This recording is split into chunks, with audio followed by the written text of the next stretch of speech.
안녕하세요, 유수입니다. 오늘은 인간관계에서 포기하면 좋을 것들 이란 주제를 함께 하겠습니다. 인간관계를 어떻게 하면 수월하게 잘 해나갈까? 우리가 일생을 살면서 정말 지속될 숙제죠. 늘 누군가와 함께 사니까 그래요. 그래서 인간관계에 대한 이야기를 우리가 많이 하잖아요. 자주. 오늘은 그 중에서도 특히 좋은 관계를 위해서 내가 포기해야 될 게 뭐냐. 거기에 대해서 한번 이야기를 나눠보기로 하시자고요. 포기할 건 미리부터 이제 깔끔하게 포기하고 내려놓는 마음이 오히려 관계에 도움이 되는 경우가 아주 많습니다. 자, 첫 번째, 포기해야 좋을 것들. 갈등은 모두 대화로 풀 수 있다는 확신이에요. 말로 풀면 돼. 뭐 얘기해서 못 푸는 문제가 어디 있어. 이렇게 혹시 생각하고 계시나요? 우리는 그렇게 대단한 능력자들이 아닙니다. 보통 일반적인 사람들은. 사람들 간의 갈등은요, 대화와 설득과 중재로 풀어지는 경우 그렇게 많지 않아요. 그래서 우리는 어떻게 해야 돼요? 지나치게 애쓰실 필요가 없다는 거예요. 불필요한 감정 소모 안 한다. 이런 기준을 가지고 있어야 돼요. 인간관계에서 그럼 대단히 에너지를 세이브할 수 있습니다. 오해하는 사람은 그냥 경우에 따라서 그냥 오해하게 내버려 두라는 얘기죠. 어차피 시간이 지나면요, 나라는 사람이 어떤 사람인지 저절로 알 수 있으니까 풀릴 오해면 저절로 풀릴 거고, 어차피 나한테 마음이 닫혀있는 사람이라면 내가 아무리 가서 그건 오해야 막 그렇게 말로 설득해도 안 풀릴 수 있어요. 직장생활 오래 하면서 이 부분에 대해서 참 많이 느꼈어요. 사람을 설득하고 갈등하고 중재하는 일에 사실 대단히 이제 그 자신감을 가진 편이었거든요. 근데 굉장히 많이 좌절했죠. 그런 자신감이. 직원들이 어린애들이 아니잖아요. 이미 어른들이고 자기가 이미 스스로 똑똑하고 스마트하고 누구보다도 뒤지지 않는다고 생각하는 사람들이 대부분이에요. 그래서 이미 이제 갈등이 생기면 이제 적극적으로 사람을 막 말로 설득해서 해결할 수 있다는 마음 내려놓고 포기하는 게 좋습니다. 팀원들끼리 갈등 생겼어요. 팀장이 막 의욕에 넘쳐서 막 난 싸우는 꼴을 못 본다. 김대리 일로 와봐. 설명하고. 최 과장 일로 와봐. 그러는 게 아니야. 설명하고. 화해해. 막 이런다고 해결돼요? 애들도 아닌데, 초등학생도 아닌데, 아까 말씀드린 대로 풀릴 오해면 시간이 해결해요. 단, 그렇지 않은 조직 내 심각한 갈등이 있어요. 그거는 제가 이제 강의 가서도 이제 그 메디에이션 조정이라는 부분에 대해서 강의하면서 항상 설명을 드리는데요. 내 마음대로 대화로 풀려고 하시면 안 됩니다. 그 직원들 간의 심각한 어떤 그런 갈등의 골이 깊어진다고 하면 반드시 조정이라는 전문적인 기법을 사용하셔야 돼요. 공부해야 되는 부분인 거죠. 메디에이션이라고 해서 조정, 이 부분에 대해서 따로 공부를 하셔서 그거를 적용시키셔야지 막 내 의욕으로 혹은 경험을 바탕으로 한 대화로 전부 막 해결할 거야 이렇게 하면 실패하십니다. 그래서 그 사실만 알아도 크게 낭패를 보지 않을 수 있어요. 지나치게 사람들과의 관계에 내 감정을 쏟아붓지 않는다. 그런 기준이 있다면 어떤 이점이 있을까요? 마음의 여유가 생겨야 된다. 갈등이나 오해에도 그런 여유가 있으면 한 발 물러서서 그 사람의 입장에서 생각해 볼 수도 있고 그냥 바라볼 수 있고 그런 여유가 상대한테도 전해지는 거죠. 아, 이 사람은 이렇게까지 애걸복걸 안 하는구나. 상대가 여유가 있어야 만만히 보지 않습니다. 그런데 아니고요. 마음 푸시고요. 뭐 이렇게 하시죠. 아우 제발요. 이렇게 나를 설득하려고 지나치게 애쓰는 상대 보면 어때요? 더 거부감이 들어요. 오히려 부작용인 거죠. 말로 모든 게 해결되는 거 아니니까 지나치게 나 감정 낭비하지 말자라는 원칙 여러분들이 꼭 적용해 보세요.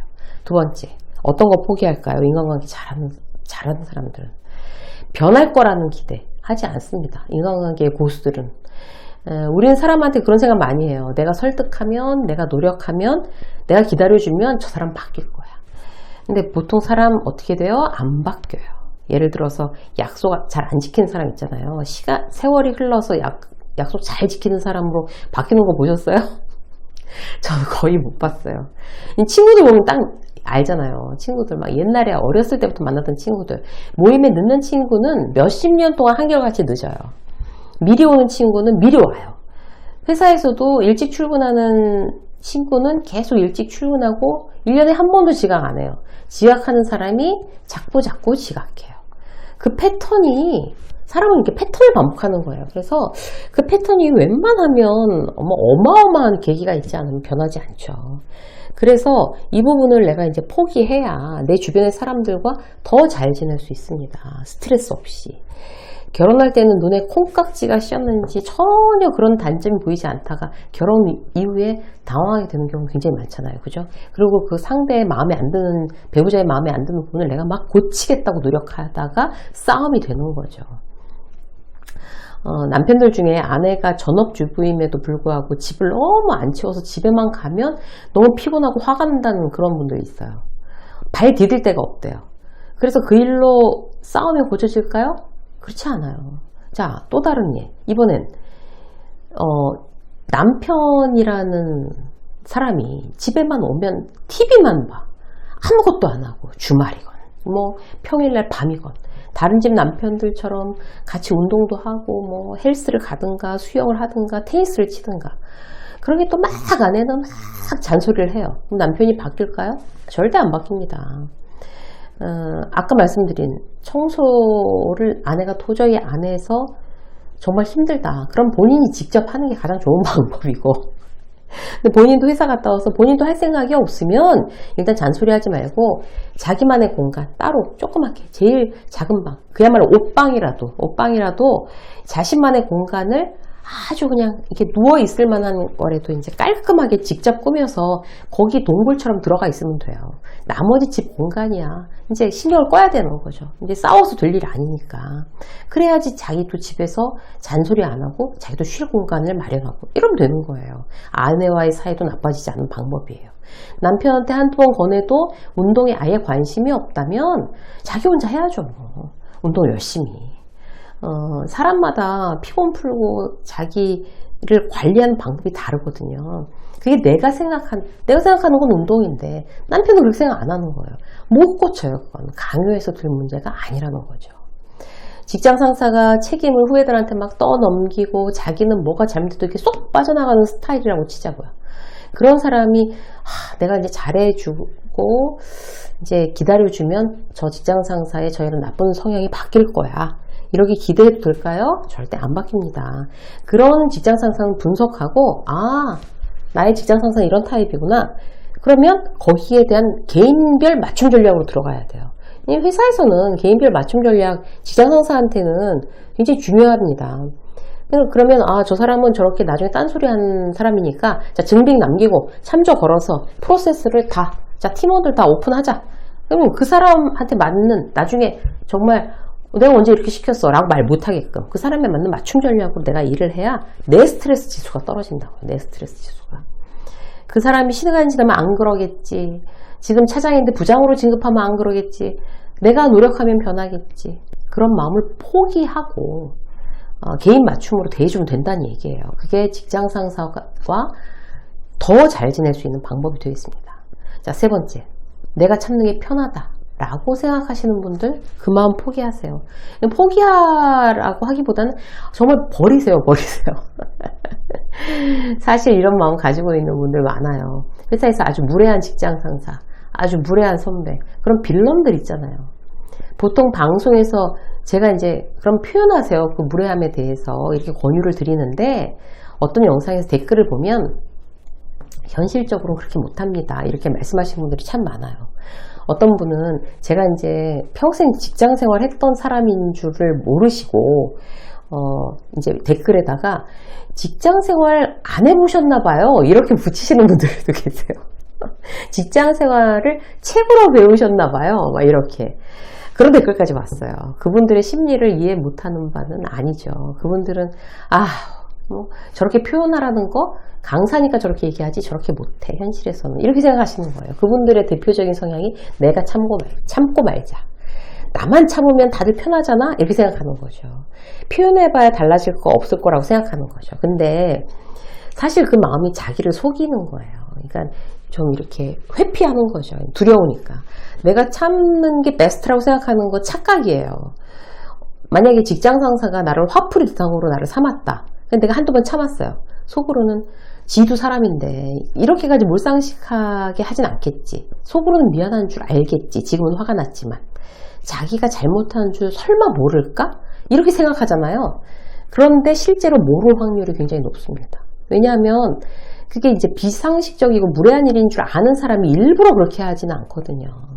그래서 한두 번 해도 상대가 뭔가 거부하지 않는다. 그냥 가만히 있는다. 그럼 나중에는요, 막 무시하고 계속 하게 되는 거예요. 내가 이래도 뭐 저 친구는 참아야지 별 수 있겠어? 이런단 말이에요. 그래서 어떻게 해야 돼요? 참는 게 대수가 아니고 나를 잘 지켜야 되겠다고 적극적인 마음을 가지셔야 돼요. 그래야지 결국 관계가 건강해집니다. 자, 한 가지 더 볼게요. 많은 인맥을 쥐고 있으려는 욕심. 제발 내려놓으십시오. 좋은 관계를 위해서 포기해야 될 아주 중요한 요건이에요. 의외로 참 많아요. 대표적인 유형을 보면, 자, 뭐예요? 나한테 부정적인 영향을 끼치는 사람과도 관계를 끊지 않는 거예요. 유지하자고 욕심을 내는 사람들이 있어요. 회사에서 뒷담화 좋아하고 일은 잘 안 하면서 끊임없이 막 한방 원하는 사람 있잖아요. 월급쟁이에서 그 월급 언제 모으냐? 크게 한 건 해야지. 뭐 이런 사람들하고 전혀 거부감 없이 계속 어울리는 사람을 굉장히 위험한 그런 스타일이죠. 유형이죠. 근데 이제 그런 사람들은 또 뭐라고 그래요? 사람 가리는 거 아니다. 오는 사람 안 막는다. 이런 마음으로 계속 그런 부정적인 영향을 준 사람과 같이 어울리다 보면 결국 같은 생각, 같은 태도, 같은 행동을 하게 돼요. 사람은 주변에 물들이고 이런 존재이기 때문에 그렇습니다.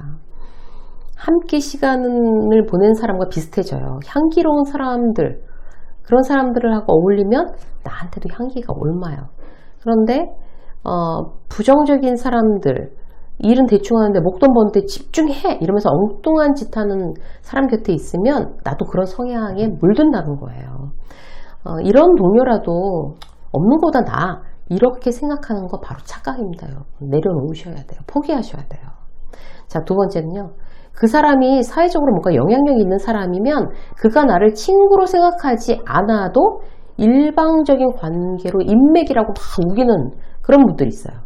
그거 인맥 아니에요, 여러분.